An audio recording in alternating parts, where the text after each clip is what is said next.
Welcome back to our financial modeling series part 2. Last time we broke down revenue projections and cost structures, and today we are diving deep into the nitty-gritties of your startup journey, your initial investments, financial statements, and finding that magical break-even point.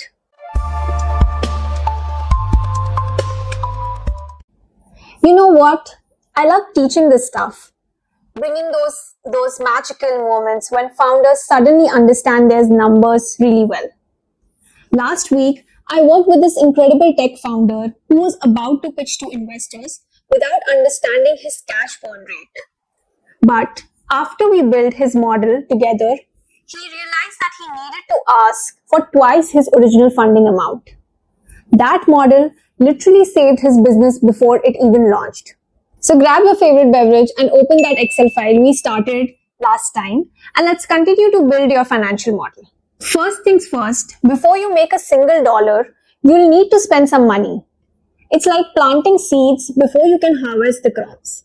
So let's map out those initial investments that get your business off the ground. Remember the productivity app that we started last time? Before we start selling the subscriptions, we'll have to incur some investments, such as product development. For our app, we'll need to build the actual software. So let's estimate that it would cost around $60,000 to build that initial software. Then there will be some legal setup, assuming that we budget around $5,000 here. And you might want to create a branding, you might want to create your own website, your logo designs, your website development, and the initial brand assets, which might cost around another $10,000. Then you will have your equipments and softwares such as computers, software subscriptions, etc. That would also amount to around $8,000. And your initial marketing cost to get those first eyeballs on your product. Let's budget around $12,000 for the launch marketing. Now, adding these up, we are looking at around $95,000 in startup cost before we even launch. This is such a crucial number because it tells you the minimum amount of funding that is required to get to day one of your business. Now, I want to talk to you about something that saves businesses and something I wish someone had told me when I started my company. Your operating cost buffer. So, operating costs are like a safety net. It is the extra cash that you have to keep the lights on while you're growing your revenue. And the harsh reality is that most businesses don't become profitable immediately, and running out of cash is number one killer of promising startups. So how do we calculate the buffer? Let's look at our monthly operating cost. Your core team salaries are around $18,000 per month, software and services around $2,000 per month, office space would cost another $1,500, and ongoing marketing expenses is another $4,000 per month. Let's also account for some miscellaneous expenses, keeping it to around $1,000 per month. Now that is $26,500 per month to keep our business running. A good rule of thumb is to have enough cash reserved to cover expenses for the next 6 to 12 months. So for our example, let's multiply $26,500 with 6 months, giving us around $159,000 buffer. So our total funding need is $95,000, which were the startup cost, plus the $159,000 buffer, which is equal to $254,000. This might seem like a lot, but knowing this number is extremely powerful. It tells you exactly what you need to raise from your investors even before launch. And it's better to know this number now than to realize that you are underfunded in the next 6 months. Now that we understand our startup costs and ongoing expenses, let's put everything together into proper financial statements. These are the documents investors will want to see, and more importantly, they help you understand your business trajectory. Let's start with the income statement, the document that shows whether you're making money or not. We'll project this yearly for the next 5 years.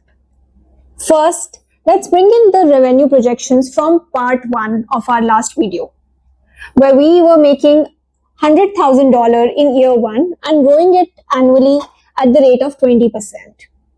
Now, let's subtract our cost. we have cost of goods sold. For our software product, this includes server cost, customer support, and payment processing fees. These scale with the customer numbers.